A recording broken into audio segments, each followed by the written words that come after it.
Hello students, आज हमारा जो +1 पॉलिटिकल साइंस का जो नेक्स्ट चैप्टर है supreme court of India, Bharat का सर्वोच्च न्यायालय, यानी कि इस चैप्टर में हम देखेंगे सबसे पहले तो जो सुप्रीम कोर्ट है उस सुप्रीम कोर्ट की जो कंपोजिशन है, उसकी जो रचना है, उसमें देखेंगे हम कि कैसे सुप्रीम कोर्ट जो है उसके मुख्य न्यायाधीश की नियुक्ति होती है, उसका कार्यकाल कितना होता है, कैसे उसको पद से हटाया जाएगा और उसका कितना वेतन होता है, उसके लिए क्या क्या योग्यताएं होनी चाहिए, उसकी नियुक्ति कौन करता है और कैसे की जाती है।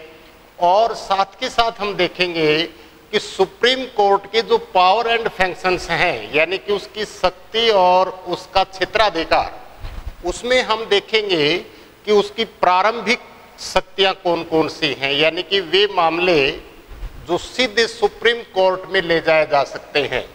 और फिर है उसका अपीलीय क्षेत्राधिकार, फिर है उसका परामर्श संबंधी क्षेत्राधिकार, और उसके साथ साथ हम देखेंगे कि कैसे जो अपनी जो सुप्रीम कोर्ट है, कैसे वो स्वतंत्र और निष्पक्ष तरीके से अपने पद पर काम करती है, ताकि उसके ऊपर विधान पालिका और कार्यपालिका का कोई किसी प्रकार का प्रेशर ना हो, और कैसे उसको संवैधानिक शक्तियां जो है वो प्रदान की गई है। और साथ के साथ हम उसमें ये भी देखेंगे कि उस सुप्रीम कोर्ट को जो है कि अपने देश के अंदर जो एकीकृत न्यायिक व्यवस्था है उससे क्या अभिप्राय है। तो सबसे पहले हम देखते हैं कि अपने सुप्रीम कोर्ट की जो कंपोजिशन है, उसकी जो रचना है, उसके बारे में पढ़ेंगे हम। तो इसमें हम देखते हैं कि जो अपनी न्यायपालिका है, न्यायपालिका जो सरकार का सबसे महत्वपूर्ण तीसरा अंग है, यानी कि सरकार का सबसे महत्वपूर्ण जो है वो तीसरा अंग है। देखो, अपने देश में जो गवर्नमेंट है उसका जो स्ट्रक्चर है, वो स्ट्रक्चर दो प्रकार से पाया जाता है अपने देश में। एक तो उसका वर्टिकल फॉर्म्स है, जैसे सेंट्रल गवर्नमेंट है, स्टेट गवर्नमेंट है और लोकल गवर्नमेंट है। इसके बारे में हम पिछले चैप्टर में डिस्कस कर चुके हैं कि अपने देश के अंदर जो फेडरल सिस्टम कायम किया गया है देश में, उस फेडरल सिस्टम में जो संवैधानिक जो शक्तियां हैं उनका जो डिस्ट्रीब्यूशन किया गया है सेंट्रल और स्टेट गवर्नमेंट के बीच में, कैसे कॉन्करेंट लिस्ट है, स्टेट लिस्ट है और सेंटर लिस्ट है। उसमें सेंटर और स्टेट की जो पावर एंड फंक्शंस है उसके बारे में हम पढ़ चुके हैं। तो अपनी गवर्नमेंट का एक फॉर्म होता है वर्टिकल फॉर्म और एक होता है हॉरिजॉन्टल फॉर्म्स, यानी कि हॉरिजॉन्टल फॉर्म्स में जो इसका क्षैतिज वितरण है उसमें हम देखते हैं विधान पालिका, दूसरा है कार्यपालिका और तीसरा है न्यायपालिका। देखो, ये जो विधान पालिका है इसका प्रमुख काम होता है कानून बनाना, यानी कि विधान पालिका मीन्स जो अपनी पार्लियामेंट है, जो अपनी संसद है। इसके बारे में मैं आपको विस्तार से बता चुका हूं पिछले वीडियो में। इसके दो अंग हैं, लोकसभा और राज्यसभा, और राष्ट्रपति जो है इसका अभिन्न अंग होता है, यानी कि राष्ट्रपति लोकसभा और राज्यसभा से मिलकर के अपनी संसद बनती है। और संसद जो है इसकी अपनी पावर है, जैसे कानून बनाना, संविधान में संशोधन करना, बजट को स्वीकृति देना, राष्ट्रपति उपराष्ट्रपति के चुनाव में भाग लेना, पुराने जो कानून हैं उनको हटाना, नए कानून बनाना या पुराने कानूनों में संशोधन करके जो अपने सामयिक परिस्थितियों के अकॉर्डिंग जो उसको अप टू डेट रखते हैं, तो वो सारे काम जो हैं अपनी संसद के हैं। संसद जो है वो बजट को भी स्वीकृति देती है, उसकी अनुमति के बिना कोई भी एक पैसा जो है वो न तो कलेक्ट किया जा सकता है, न उसको उसके अनुमति के बिना वो खर्च किया जा सकता है। अब दूसरा जो अंग है कार्यपालिका, यानी कि इसने जो कानून बनाया है, कानून जो बनाया है, ये कानून जो है उसको लागू करती है न्यायपालिका, यानी कि उसको लागू करवाती है। उसका काम है उसको लागू करना, लॉ एंड ऑर्डर मेंटेन रखना, ये जो है कार्यपालिका का काम है। इसके बाद है न्यायपालिका, यानी कि जो सरकार का सबसे तीसरा महत्वपूर्ण अंग है। ये एक तो देखो न्यायपालिका जो है इसके पास जो अपनी शक्तियां हैं, एक तो ये अपने संविधान की संरक्षक है, जो अपना संविधान है उस संविधान की संरक्षक है, उसकी गार्जियन है, यानी कि अपने संविधान की जो सुप्रीमेसी है उसको बनाए रखना न्यायपालिका का काम होता है।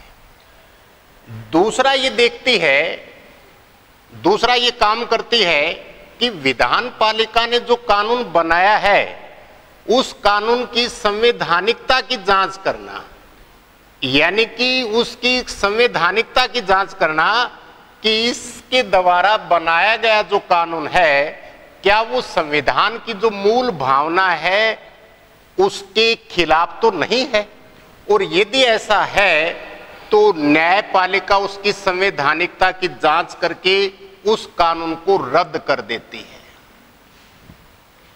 तीसरा है कि न्यायपालिका जो है, देखो आपका संविधान जो है आपको कुछ फंडामेंटल राइट्स देता है, कुछ मूलभूत सुविधाएं देता है, जिनका आप प्रयोग करके अपने जीवन का ऑलराउंड डेवलपमेंट करते हैं, सर्वांगीण विकास करते हैं। तो उसके जो संवैधानिक जो नागरिकों के जो अधिकार हैं उन अधिकारों की सुरक्षा करना, अधिकारों की सुरक्षा करना। तो इसमें देखो ये जो सिद्धांत है आपका, जो हॉरिजॉन्टल फॉर्म्स है अपनी गवर्नमेंट का, गवर्नमेंट यानी सरकार, सरकार जो है वो उसका एक वरित रूप है। कानून किसके द्वारा बनाए जा रहे हैं? विधान पालिका के द्वारा। क्यों बनाए जा रहे हैं? लोगों की भलाई, उनके कल्याण के लिए। लॉ एंड ऑर्डर मेंटेन करना है तो कानून जो है उसको लागू करना है। ये कौन कार्य करती है? कार्यपालिका। किसके लिए? लोगों की भलाई और उनके कल्याण के लिए। न्यायपालिका है तो न्यायपालिका भी किसके लिए काम कर रही है? लोगों के जन कल्याण, उनके भलाई, उनके अधिकारों के लिए।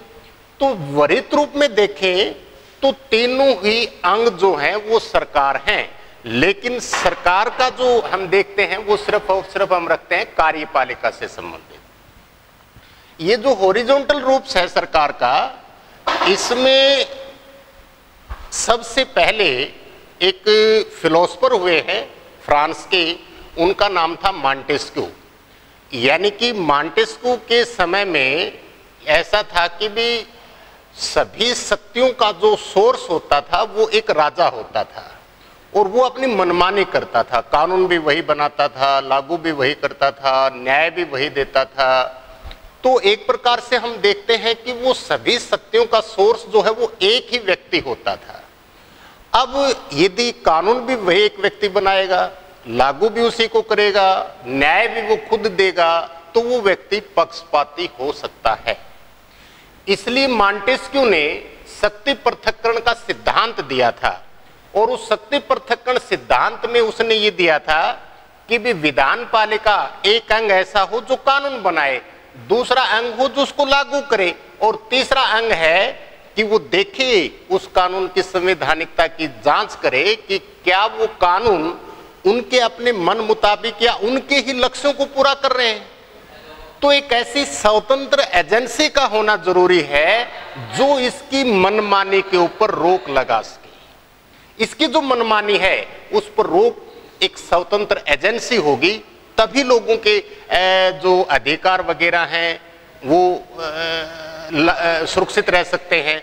और एक देश के अंदर जो रूल ऑफ लॉ है, जो कानून का शासन है, वो तभी स्थापित हो सकता है जब एक ऐसी स्वतंत्र एजेंसी हो जो इनके मनमाने व्यवहार पर कंट्रोल कर सके न्यायाधीश के।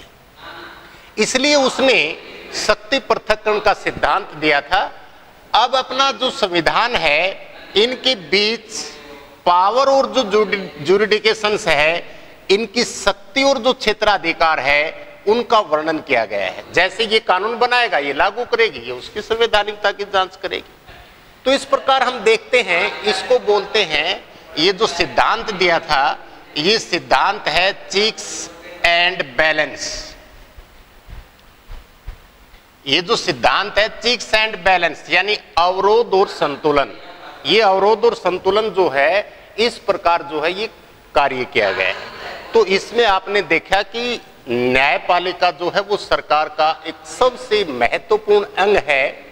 तो और वो उसके जो पावर एंड फंक्शंस है वो आगे हम देखेंगे। तो आपको ये पता होना चाहिए कि भी कौन कानून बनाता है, लागू कौन करता है, उसकी संवैधानिकता की जांच कौन करता है, नागरिकों के मौलिक अधिकारों की सुरक्षा कौन करता है, रूल ऑफ लॉ यानी कानून का स्थापित, जो कानून द्वारा स्थापित जो प्रक्रिया है उसको कौन फॉलो करवाता है। ये सारी चीजें जो है वो एक स्वतंत्र एजेंसी है अपनी न्यायपालिका। अब हम देखेंगे जो अपनी न्यायपालिका है, इसकी जो कंपोजिशन है, इसकी जो रचना है, इसके बारे में पढ़ेंगे हम। यानी कि न्यायपालिका की जो रचना है उसके बारे में पढ़ेंगे। तो सबसे पहले हम देखते हैं अपने मूल संविधान के समय में, तो सबसे पहले हम देखते हैं अपने सुप्रीम कोर्ट की जो रचना है। रचना सबसे पहले तो आपको ये पता होना चाहिए कि अपने देश के अंदर एकीकृत न्यायिक व्यवस्था है। एकीकृत न्यायिक व्यवस्था, एकीकृत न्याय व्यवस्था से क्या अभिप्राय है? एकीकृत न्याय व्यवस्था से क्या अभिप्राय, न्यायिक व्यवस्था से क्या अभिप्राय है कि अपने देश के अंदर जितनी भी अदालतें हैं, चाहे वो डिस्ट्रिक्ट कोर्ट्स हैं, हाई कोर्ट्स हैं, या और जितनी निचली अदालतें हैं, जितनी भी अपने देश के अंदर अदालतें हैं, वो सभी अदालतें जो हैं वो एक ही सुप्रीम कोर्ट के अधीन आती हैं। जैसे अपना सुप्रीम कोर्ट जो है वो नई दिल्ली में है, नई दिल्ली में। इसी प्रकार जितने अपने हाई कोर्ट हैं, अपने देश के अंदर 25 हाई कोर्ट हैं, और इनके अंदर इसके नीचे जो है वो डिस्ट्रिक्ट कोर्ट्स आते हैं, और फिर जो निचली अदालतें आती हैं, तो सभी अदालतें अपने देश के अंदर एक ही सुप्रीम कोर्ट के अधीन होती हैं। उसी को बोलते हैं एकीकृत न्यायिक व्यवस्था।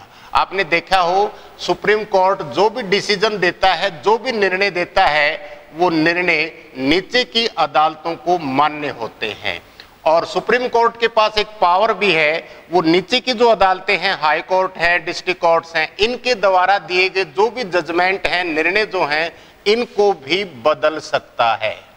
तो इस प्रकार हम देख सकते हैं कि अपने देश के अंदर जो एकीकृत न्यायिक व्यवस्था है, तो उससे क्या अभिप्राय है कि जितनी भी अदालतें हैं वो सभी की अदालतें जो हैं वो एक ही सुप्रीम कोर्ट के अधीन होती हैं।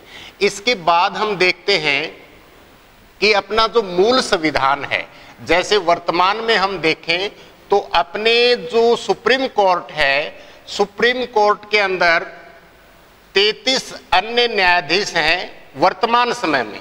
यानी कि वर्तमान समय में अपने सुप्रीम कोर्ट में 33 जो हैं वो अन्य न्यायाधीश हैं, और एक जो है वो मुख्य न्यायाधीश है, मुख्य न्यायाधीश। तो यदि हम जब अपना देखें, जब हम देखें तो जब अपना संविधान जो है वो लागू हुआ था 26 जनवरी 1950 को, और फिर अपने उसी समय जो है 24 जनवरी 1950 को सुप्रीम कोर्ट ने अपना जो कार्यभार जो है वो स्टार्ट कर दिया था। तो मूल संविधान में हम देखें, जो मूल संविधान है, उस मूल संविधान में यदि हम देखें तो 7 अन्य जो हैं वो न्यायाधीश थे और एक मुख्य न्यायाधीश था। वर्तमान में क्या है 33 अन्य न्यायाधीश हैं और एक मुख्य न्यायाधीश है, लेकिन मूल संविधान में इनकी संख्या जो है वो केवल 8 थी। और फिर जो है, क्योंकि सुप्रीम कोर्ट, हाई कोर्ट जो है, इनमें आपने देखा हो अपनी जो न्याय व्यवस्था है वो काफी लंबी, खर्चीली और समय साध्य है, और जो हाई कोर्ट और सुप्रीम कोर्ट के जो जजेज वगैरह होते हैं इनके ऊपर काफी बर्डन होता है। आपने देखा हो कई बार 10-10, 15-15, 20-20 साल के बाद जजमेंट आते हैं, निर्णय आते हैं। तो अपनी जो न्यायिक व्यवस्था है इसकी बड़ी खामी है ये, क्योंकि न्याय में देरी अन्याय के समान है। तो इस प्रकार हम देखते हैं जब उसके ऊपर काम का बोझ बढ़ता गया तो फिर क्या हुआ, पहली बार अपने देश के अंदर 1956 में जो न्यायाधीशों की संख्या, नंबर ऑफ जो जजेज हैं उनकी संख्या के लिए एक एक्ट बनाया गया था, और वो एक्ट बना था 1956। यानी कि न्यायाधीशों की जो संख्या है, उस संख्या से रिलेटेड जो एक्ट बनाया गया, जो कानून बनाया था 1956 में, तो उस समय इनकी जो संख्या जो 7 थी वो 7 से बढ़ा करके कर दी गई 14। ये ध्यान रखना है आपने कि मूल संविधान में तो 7 न्यायाधीश थे, लेकिन 1956 में 7 से बढ़ा करके इनकी संख्या जो है वो कर दी गई, 10 कर दी गई थी। ध्यान रखना, ये कर दी गई 10। फिर 1966 में इनकी संख्या जो है वो 10 से बढ़ा करके कर दी गई 14।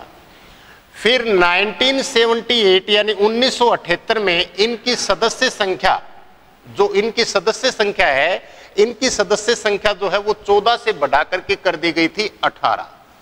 14 से बढ़ा करके कर दी 18। और फिर जो है 86 यानी 1986 में इनकी संख्या जो है वो बढ़ा करके कर दी 14 से 26। और फिर जब अपने देखो, इनकी सदस्य संख्या बढ़ाने का जो अधिकार है वो अधिकार अपनी पार्लियामेंट के पास है, अपनी संसद के पास है। तो 86 में 26 और 2008, ध्यान रखना है, 2008 में इनकी संख्या बढ़ा करके कर दी गई थी 26 से 31।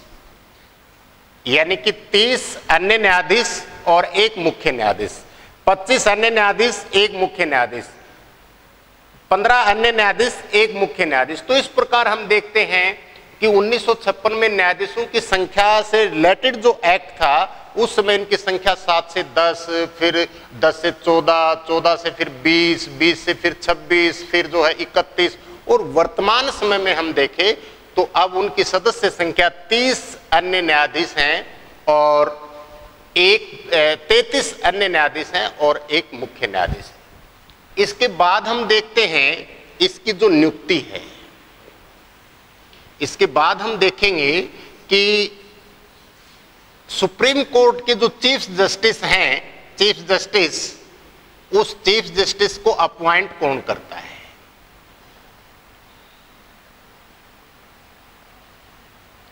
उसका जो अपॉइंटमेंट है, यानी कि उसका जो अपॉइंट है उसको कौन करता है, तो सुप्रीम कोर्ट के चीफ जस्टिस को अपॉइंट करता है अपने देश का प्रेसिडेंट यानी राष्ट्रपति। लेकिन उससे पहले क्या है कि सुप्रीम कोर्ट का जो चीफ जस्टिस है उसको अपॉइंट करता है प्रेसिडेंट, लेकिन प्रेसिडेंट जो है वो किसी भी व्यक्ति को सुप्रीम कोर्ट का चीफ जस्टिस नहीं बना सकता, किसी भी व्यक्ति को। उसके लिए कुछ योग्यताएं हैं।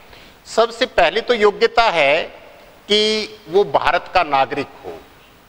पहले उसकी योग्यता है, क्वालिफिकेशन, पहली उसकी योग्यता है कि वह भारत का नागरिक हो, भारत का नागरिक हो। दूसरी योग्यता है कि वह किस पागल या दिवालिया ना हो, भारत का नागरिक हो, पागल या दिवालिया ना हो। तीसरी योग्यता है वो कम से कम 5 वर्ष, कम से कम 5 वर्ष हाई कोर्ट में जस्टिस रह चुका हो, न्यायाधीश रह चुका हो, यानी कि उसका पास एक्सपीरियंस हो, अनुभव हो कि कम से कम वो 5 वर्ष में हाई कोर्ट या जो निचली अदालतें हैं उनके अंदर वो 5 वर्ष तक जज रह चुका हो, वो न्यायाधीश के पद पर काम कर चुका हो, या है नंबर 4 आप लिख सकते हैं कि कम से कम 10 वर्ष तक कम से कम 10 वर्ष तक वो हाई कोर्ट में वकालत कर चुका हो, कम से कम 10 वर्ष तक वो हाई कोर्ट में वकालत कर चुका हो।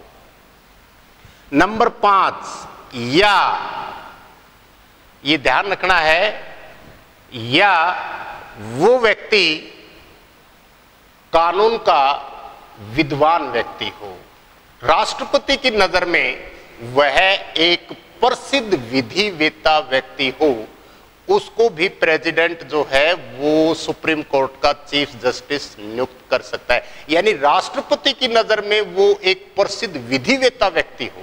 जैसे एक बार अपने देश में ऐसा हुआ है, मोहम्मद हिदायतुल्लाह ने एक दिन भी वकालत नहीं की, न सुप्रीम कोर्ट में वकालत की, न वो किसी हाई कोर्ट या निचली अदालतों में वो जज के पद पर उसने काम नहीं किया, लेकिन ये लॉ यूनिवर्सिटी का प्रोफेसर था और दीवानी और फौजदारी कानूनों में उसकी जबरदस्त पकड़ थी। और पहला ऐसा पर्सन है, यदि ये जीके का भी पर्सन है, कि मोहम्मद हिदायतुल्लाह ऐसे पहले अपने देश के चीफ जस्टिस बने हैं जिसने एक दिन भी वकालत नहीं किया, नीचे की अदालतों में वो काम पर या उसने पद पर काम नहीं किया। इसके बाद नंबर 6 है अक्टूबर 1993। देखो क्या था, अपने मूल संविधान के अंदर एक परंपरा चली आ रही थी। वो परंपरा ये थी कि जो सुप्रीम कोर्ट के जो सीनियर जो न्यायाधीश हैं, यानी कि जिनकी सीनियरिटी है, उस सीनियरिटी के बेस पर जो पैनल है वो पैनल डिसाइड करता था और फिर सुप्रीम कोर्ट का चीफ जस्टिस उस पैनल की जो सिफारिशें जो थी वो गृह मंत्री को भेजता था और फिर राष्ट्रपति उसको अपॉइंट करता था। ये एक परंपरा चली आ रही थी कि सबसे सीनियर व्यक्ति को ही सुप्रीम कोर्ट का जज बनाया जाता था। लेकिन 1973 के अंदर 1973 इसमें एक कमिटेड जो जुडिशरी है, यानी कि जो वचनबद्ध जो न्यायपालिका है, उसको स्थापित करने के लिए श्रीमती इंदिरा गांधी प्राइम मिनिस्टर थी अपने देश की। तो उस समय उसने क्या काम किया, जो सीनियर जजों की जो एक प्रकार से अपॉइंटमेंट हो रही थी उसको नजरअंदाज करते हुए इसने अपने एक पसंदीदा व्यक्ति को, यानी कि उसका नाम था अजीत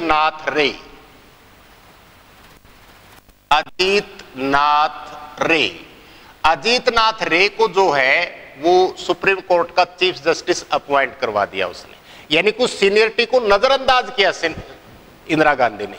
उसके बाद जो है उसके विरोध में जो सीनियर जजों का जो पैनल था उसमें जो सीनियर थे उसमें श्री सेल्ट, श्री रूजवेल्ट और हेगड़े, इन्होंने क्या काम कर दिया, अपने पद से त्यागपत्र दे दिया। फिर मोरारजी देसाई के नेतृत्व में जनता पार्टी की जो सरकार आती है तो उसमें वो प्रावधान करते हैं कि सीनियर जजों 4 वरिष्ठतम न्यायाधीशों का एक पैनल होगा और वो पैनल जो है सुप्रीम कोर्ट के चीफ जस्टिस को अपनी रिकमेंडेशन देगा और फिर उसी रिकमेंडेशन के आधार पर प्राइम मिनिस्टर यानी कि प्रेसिडेंट यानी राष्ट्रपति जो है वो सुप्रीम कोर्ट के चीफ जस्टिस को अपॉइंट करेगा। ऐसा इसलिए किया गया है ताकि वो कार्यपालिका या विधान पालिका उसके ऊपर कोई प्रेशर ना बना सके और उसकी जो भूमिका है वो बिल्कुल इंडिपेंडेंट हो और वो अपनी फेयर एंड फ्री जो है वो ट्रायल कर सके, उसके ऊपर किसी प्रकार का कोई नियंत्रण ना हो। तो ये है उसकी योग्यताएं। इसके बाद देखो उसका होता है कार्यकाल। सुप्रीम कोर्ट के जो चीफ जस्टिस होते हैं उनका होता है कार्यकाल यानी टेन्योर। देखो सुप्रीम कोर्ट का जो चीफ जस्टिस अपॉइंट हो जाता है तो उसका कार्यकाल है। कार्यकाल मतलब कि कितने समय तक वो अपने पद पर काम करेगा।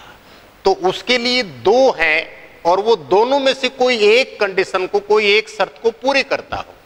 जैसे या सबसे पहले उसका कार्यकाल जो है वो 6 वर्ष का होता है, 6 वर्ष का। तो यहां दो चीजें हैं, वो अपने पद से जब रिटायर होगा तो दो चीजें हैं, या तो उसकी उम्र 65 वर्ष पूरी हो जाए, या तो उसकी उम्र जो है वो 65 वर्ष पूरी हो जाए, 65 वर्ष जो है वो पूरी हो जाए, या अपना कार्यकाल वो 6 साल का पूरा कर दे। इन दोनों में से कोई एक कंडीशन को वो पूरा करता है तो उसको अपना कार्यकाल समाप्त माना जाएगा। या तो उसकी उम्र, उस व्यक्ति की उम्र जो है वो 65 वर्ष पूरी हो जाए, या अपना वो कार्यकाल 6 साल का पूरा कर दे।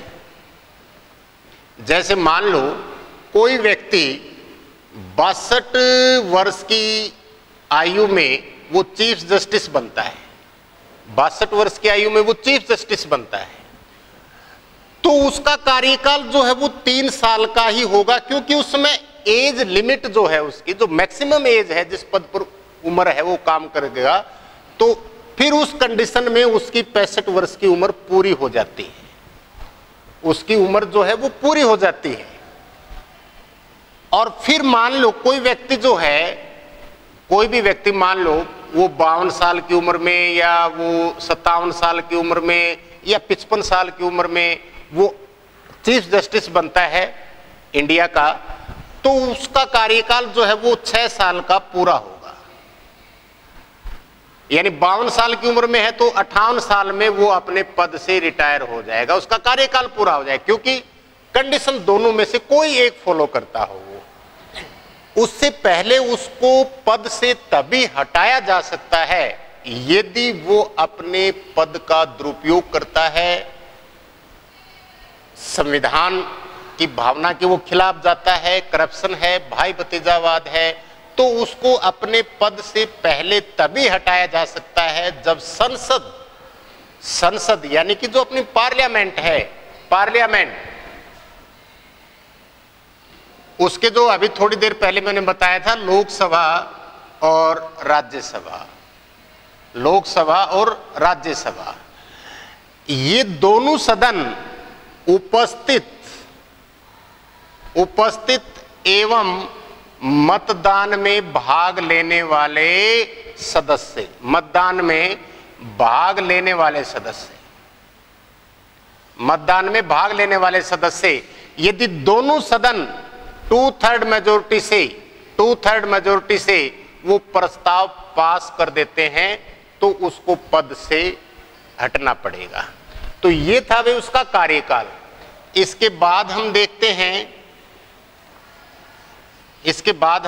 हैं कि सुप्रीम कोर्ट का जो चीफ जस्टिस होता है, सुप्रीम कोर्ट के चीफ जस्टिस को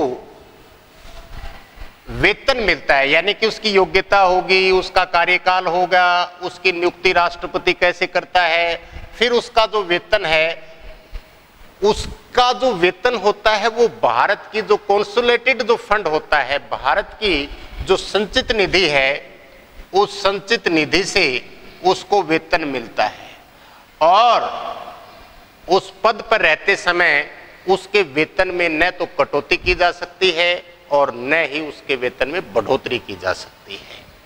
इसके बाद जब वो रिटायर हो जाता है, यानी कि उसका कार्यकाल पूरा हो जाता है, रिटायरमेंट के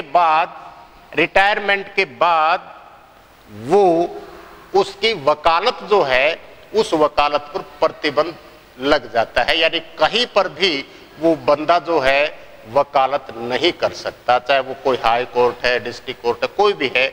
ऐसा इसलिए किया गया है ताकि उसकी पद की गरिमा, उसकी स्वतंत्रता और उसकी जो निष्पक्षता है उसको बनाए रखा जा सके। तो इसमें हमने देखा अपने सरकार के जो हॉरिजॉन्टल फॉर्म्स है, न्यायपालिका, शक्ति पृथक्करण का सिद्धांत किसने दिया, क्यों जरूरी है शक्ति पृथक्करण का सिद्धांत, और फिर हमने देखा कि अपने सुप्रीम कोर्ट का जो कंपोजिशन है, उसकी जो रचना है वो कैसी है।